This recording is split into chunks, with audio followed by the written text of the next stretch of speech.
오늘 말씀의 제목은 애가의 이유입니다. 애가의 이유. 여러분 혹시 가족이 아닌 누군가를 위해서 눈물을 흘려본 적이 있으십니까? 제가 정말 좋아하는 친구가 한 명 있는데요. 어렸을 때부터 한 교회에서 자랐던 친구입니다. 만나면 만날수록 참 편하고 참 좋은 친구예요.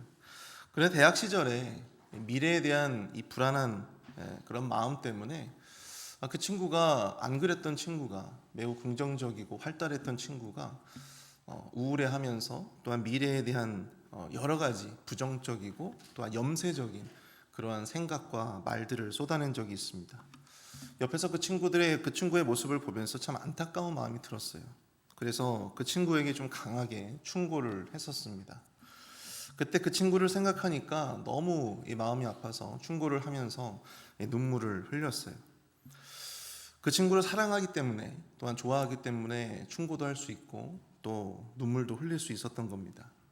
그런데 그 진심이 통했는지 그 친구도 저도 각자의 자리에서 하나님의 은혜 가운데 잘 살고 있습니다. 어제 우리는 담임 목사님의 이 설교를 통해서 애도라고 하는 제목의 말씀을 들었습니다.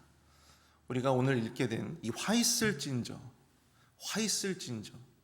이것이 단순히 예수님께서 그들에게 퍼부은 저주가 아니라 그들을 향한 회개하지 아니하고 여전히 그 죄악의 늪 가운데 허우적거리고 있는 그들을 향한 안타까움, 바로 그것을 의미하는 메시지라고 하는 것이죠. 오늘 본문도 어제 그 메시지와 연결이 됩니다.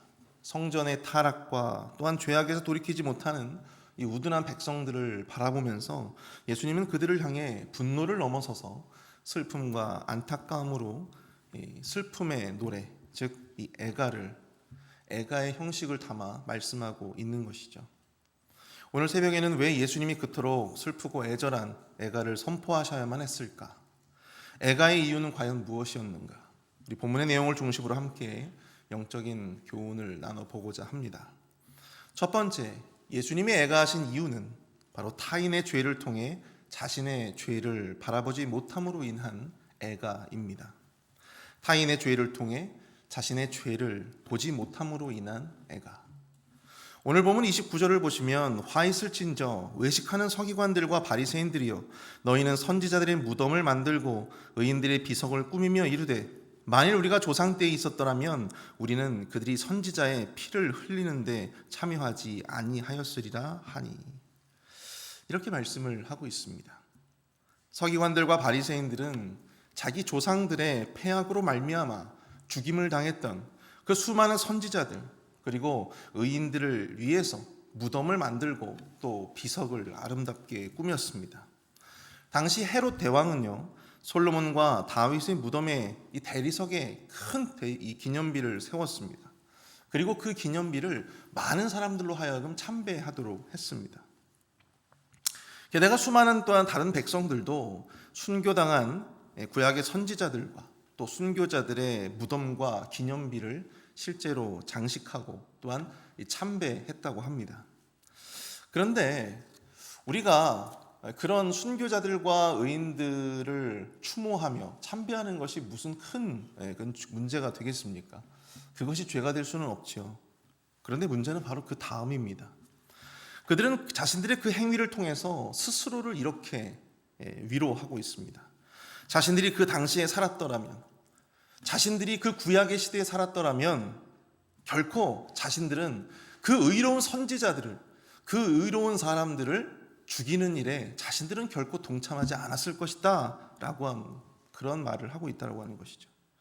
자신들은 그 시대의 완악한 자들과는 다르고 스스로 나는 의롭다, 그렇게 스스로를 드러내고 있는 것입니다.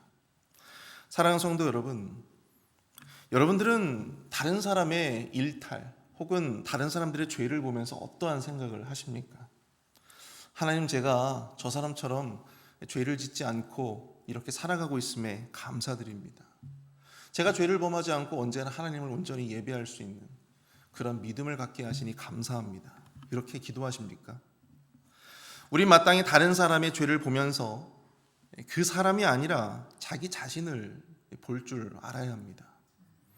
죄를 지은 그 사람 한 사람뿐만 아니라 나 자신도 언젠가는 그 죄를 저지를지 모르는 나도 바로 죄인이다라고 하는 생각을 가져야 된다고 하는 것이죠. 그리고 더욱 주님의 그 말씀 안에서 살고자, 주님의 그 은혜 안에 그 은혜 안에 거하고자 노력해야 한다고 하는 것입니다. 그런데 우리들은 그러지 못해요. 바리새인과 서기관들처럼 나는 그 사람들과 다르다, 나라면 안 그랬을 것이다 라면서 스스로의 의로움을 드러내고 또 높이고자 한다라고 하는 것이죠. 그런데 그것은 그들만의 문제가 아닙니다. 우리 모두가 안고 있는 문제라고 하는 사실이죠.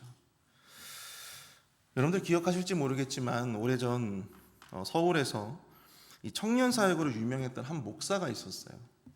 출석 인원만 한 2만 명이 모이는 그런 아주 큰 대형 교회입니다. 전국을 다니면서 이 목사님은 청년 사역을 위한 집회를 열고 또 세미나를 열었습니다. 저도 그 목사님의 아주 대단한 팬이었습니다. 당시 수많은 신학생들이 그 목사님의 어떤 그 설교 스타일을 따라하고자 흉내내고자 많은 노력을 기울였어요. 저도 그랬던 사람 중에 한 사람입니다. 그런데 그렇게 많은 이 대다수의 한국 교회 청년 사역자들에게 그렇게 놀라운 영향력을 발휘했던 그 목사가 자신의 그 교회의 여자 청년들을 자신의 방으로 불러서 안마를 시키고 또 유사 성행위를 했다고 합니다. 이 전국의 교회가 아주 큰 충격에 빠졌어요. 그런데 그때 목회자들의 반응이 참 이상했습니다. 너도 나도 할 것 없이 그 목사를 향해서 돌팔매질을 하는 것입니다. 얼마 전까지 그렇게 자신들의 우상처럼 칭송하던 사람들이 그 목사를 향해서 거침없는 비난과 비판을 하는 모습을 보았습니다.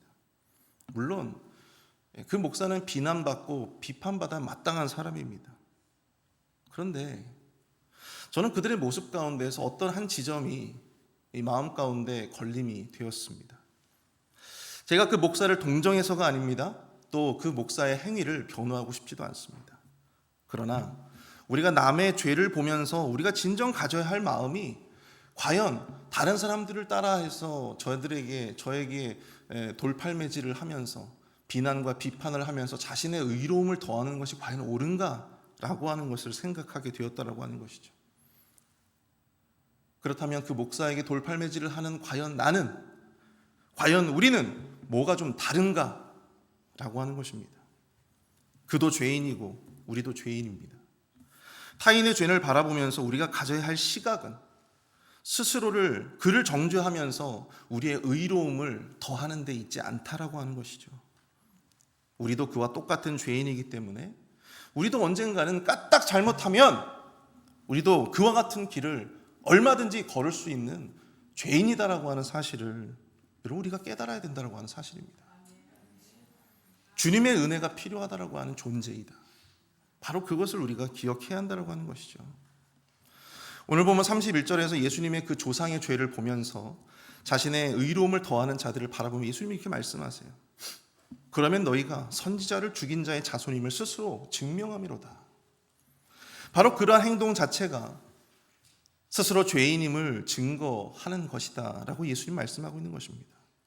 타인의 죄를 바라보면서 그것을 자신의 타산지석으로 삼아 스스로를 돌아보고 분별하지 않고 오히려 자신은 그들과 다르다라고 하면서 목소리를 높이는 스스로의 의로움을 더하는 자들이야말로 그들과 똑같은 죄인이다라고 하는 것을 스스로 증명하는 것이다. 바로 예수님은 말씀하고 있는 것입니다. 마태복음 7장 3절은 이렇게 말씀하고 있어요. 어찌하여 형제의 눈 속에 있는 티는 보고 내 눈 속에 있는 들보는 깨닫지 못하느냐. 여러분, 형제의 티를 보았다면 여러분 우리의 눈에 들보를 깨달을 수 있는 그것을 볼 수 있는 저와 여러분 될 수 있기를 축복합니다. 우리들의 그릇된 정의감을 여러분들 내려놓으십시오. 다른 누군가가 아니라 바로 내가 죄인이고 내가 돌이켜야 할 바로 그 사람이라고 하는 생각으로 주의 은혜를 더욱더 구하시는 저와 여러분 될 수 있기를 축복합니다. 두 번째로 회개 없이 끊임없이 반복될 우리의 죄로 인한 애가이다라고 하는 것이죠. 예수님이 그토록 애가를 부르시는 것은 회개 없이 끊임없이 반복될 우리의 죄로 인한 애가였습니다. 예수님은 본문 34절에서 매우 의미심장한 말씀을 하세요. 그러므로 내가 너희에게 선지자들과 지혜 있는 자들과 서기관들을 보내매 너희가 그 중에서 더러는 죽이거나 십자가에 못 박고 그 중에서 더러는 너희 회당에서 채찍질하고 이 동네에서 저 동네로 따라다니며 박해하리라. 스스로 자기 조상들과는 다르다며 자신들의 의로움을 더했던 이 바리새인과 서기관들에게 예수님은 그들이 예수님이 보내시는 자들, 예수님이 보내시는 선지자들과 지혜 있는 자들과 서기관들을 죽이게 될 것이다, 그렇게 이야기하고 계신 겁니다. 결국 그들이 자기 조상들이 했던 그 범죄를 똑같이 반복하게 될 것이다 라고 하는 것을 예언하신 것이죠. 자신들은 조상들과는 다르다라고 하는 이유로 거론되었던 바로 그 죄악을 그들이 똑같이 저지르게 될 것이라는 겁니다. 여기서 예수님이 보내실 선지자, 지혜 있는 자, 서기관, 이 사람들은 과연 누구입니까? 그것은 좁게는 예수님의 제자들을 비롯한 초대교회 성도들을 의미합니다. 또한 넓게는 오늘날까지 예수 그리스도를 위해서 핍박받는 모든 자들을 일컫는 말씀입니다. 예수님은 과거의 의로운 자로서 순교당한 아벨의 피부터 사가랴의 예를 드시면서 이들이 흘린 피에 대해서 이 세대가 반드시 책임지게 될 것이다, 그렇게 또한 말씀하고 있습니다. 여러분 아시다시피 아벨은 누구입니까? 가인의 동생이죠. 가인에게 인류 최초로 죽임을 당했습니다. 또한 이 사가랴는 누구입니까? 역대하 24장에 이 사가랴라고 하는 이름이 등장하는데요, 이 사람은 이 성전에서 하나님의 말씀을 대언하다가 하나님의 말씀을 따르지 않는 백성들에 의해서 돌에 맞아 순교를 당했던 사람이었습니다. 의로운 자로서 하나님의 일을 하다가 죽임을 당한 바로 이 아벨의 피부터 사가랴의 피까지, 그 모든 의로운 피가 오늘날 이 완악한 세대, 이 패역한 세대에게 고스란히 그 책임이 돌아가게 될 것이다 라고 말씀하고 있는 것입니다. 마태복음 27장을 보시면요, 빌라도 앞에 끌려 나오신 예수님의 모습이 기록되어져 있습니다. 빌라도는 예수님으로부터 죄가 될 만한 것을 하나도 발견하지 못했습니다. 그래서 예수님을 다시 풀어주고자 했지만 이 대제사장과 장로들은 예수님은 십자가에 매달아 죽이고 오히려 강도였던 누구를 놓아주라고 했죠? 바라바를 풀어 놓아주라고 그렇게 요구합니다. 그때 빌라도는 밀란이 일어날까 봐 무서워서 무리들 앞에서 물로 이렇게 손을 씻으면서 이런 말을 남기죠. 아주 유명한 말을 남깁니다. 24절입니다. 빌라도가 아무 성과도 없이 도리어 밀란이 나려는 것을 보고 물을 가져다가 무리 앞에서 손을 씻으며 이르되 이 사람의 피에 대하여 나는 무죄한, 너희가 당하라. 그러자 백성들이 이렇게 대답을 합니다. 백성이 다 대답하여 이르되 그 피를 우리와 우리 자손에게 돌릴지어다. 예수님의 예언, 그리고 그들 스스로 외쳤던 것처럼 의로운 예수 그리스도를 죽인 그 대가를 그 유태인들은 감당을 해야만 했다라고 하는 것이죠. AD 70년에 예루살렘은 로마에 의해서 완전히 멸망을 당했습니다.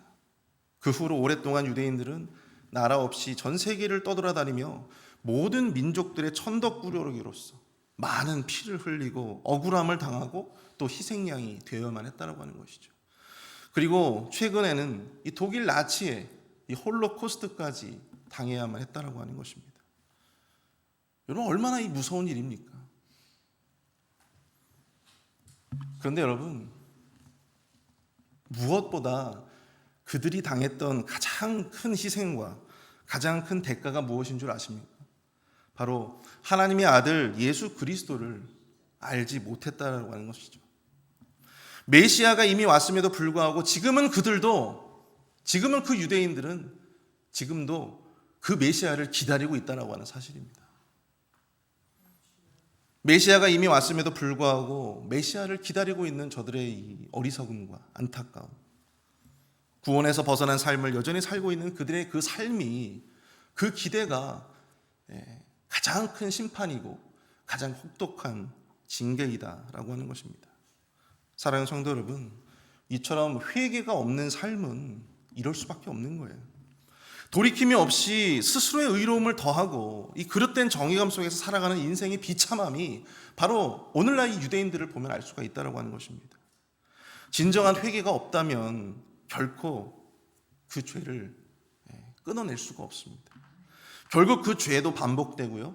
그 죄로 인한 비참함을 자신뿐만 아니라 자신들의 후손들까지도 그 죄에 대한 그 심판의 징계를 받아야만 한다고 하는 사실이죠. 여러분, 2차 대전 때 그 가스실에서 죽어나간 유태인들이 무슨 잘못이 있습니까? 그 조상들을 잘못 만난 죄밖에 없어요. 진정한 회개가 없다면 여러분, 우리의 인생뿐만 아니라 우리 자녀들의 인생도 망가뜨리는 거예요. 우리 세대들, 다음 세대들의 인생도 망가뜨리는 것입니다. 예수님이 그래서 우신 거예요. 예수님이 그래서 안타까움을 표현하신 것입니다. 사랑하는 성도 여러분, 스스로의 죄를 참된 회개로 말미암아 끊어내십시오. 여러분들 대해서 끊어내세요. 여러분들의 자녀와 여러분들의 후손들이 여러분들의 죄로 인해서 고통당하게 하지 마십시오. 그 죄에 대한 대가, 그 책임을 여러분 오롯이 우리가 다 감당해야 되는 거예요. 마지막, 오늘 세 번째로 예수님의 애가는 하나님의 사랑을 깨닫지 못하는 세대를 향한 안타까움으로 인한 애가입니다. 오늘 보면 37절을 보시면 예루살렘아 예루살렘아 선지자들을 죽이고 내게 파송된 자들을 돌로 치는 자여 암탉이 그 새끼를 날개 아래 모음같이 내가 내 자녀를 모으려 한 일이 몇 번이더냐. 그러나 너희가 원하지 아니하였도다. 예수님은 이 패역한 세대의 죄악으로 말미암아 이제 곧 멸망당할 예루살렘을 보면서 안타까움과 이 슬픔을 담아서 이 애가를 말씀하시는 거예요. 앞에서 모두 7차례에 걸쳐서 화 있을진저 하면서 바리새인들과 서기관들을 비난하셨던 예수님은 장차 오게 될 예루살렘의 이 비극적인 운명으로 인해서 슬픔을 참지 못하시고 이 본문 37절의 말씀처럼 자신의 안타까운 마음을 이렇게 표현하신 것입니다. 사랑으로 그들에게 돌이킬 기회를 주고자 여러 번 말씀도 하시고 여러 번 선지자들도 보내시고 또 여러 번 그에 대한 반응을 하셨음에도 불구하고 그들은 여전히 하나님의 사랑을 깨닫지 못하고 돌이키지 않았다라고 하는 것이죠. 결국 그것에 대한 책임을 져야 됩니다. 과거 하나님의 백성들의 오랜 수도였고 또 하나님을 예배하는 거룩한 성전이 있는 바로 이 예루살렘. 이 예루살렘이 이 패악한 세대와 함께 멸망될 것이라고 예수님은 말씀하고 있습니다. 근데 여러분, 예수님이 이런 말씀을 하시는데요, 그 어디에도 조금도 기뻐하는 내색이 없으세요. 자신을 비난하고 십자가에 못 박아 죽이게 될 그 원수 같은 자들이 심판받아 아주 속이 후련하다, 그렇게 표현하시는 그런 말씀도 없습니다.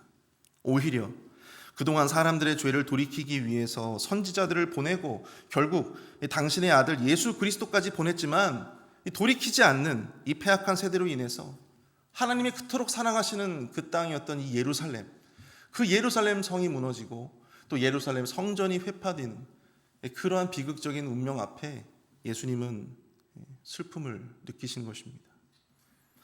암탉이 그 새끼를 날개 아래 모으려 하듯이 죄인을 끝까지 품으려 하셨던 하나님의 마음을 알기 때문에 예수님이 더욱더 안타깝게 노래를 하신 것이죠.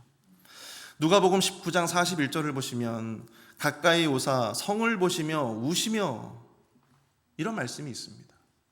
예수님이 눈물을 흘리시며 우시는 장면이 복음서에 많이 기록되는 것은 아니에요. 그러나 적지 않게 예수님의 눈물이 등장하고 있습니다. 바로 예수님이 이 멸망당할 예루살렘을 보시면서 우셨다라고 하는 것입니다. 예루살렘의 멸망, 그리고 그로 말미암아 고통당할 자들, 바로 그들을 위해서 흘린 눈물이신 것입니다. 가장 사랑하는 성읍 예루살렘의 멸망을 예고하셔야만 했던 이 예수님의 고통과 안타까움을 우리는 느낄 수 있어야 합니다. 여러분, 바로 이게 진정 그 양들을 사랑하는 목자의 마음 아니겠습니까? 오늘 보면 39절을 보시면 내가 너희에게 이르노니 이제부터 너희는 찬송하리로다 주의 이름으로 오시는 이여 할 때까지 나를 보지 못하리라 하시니라. 이렇게 말씀하고 있어요.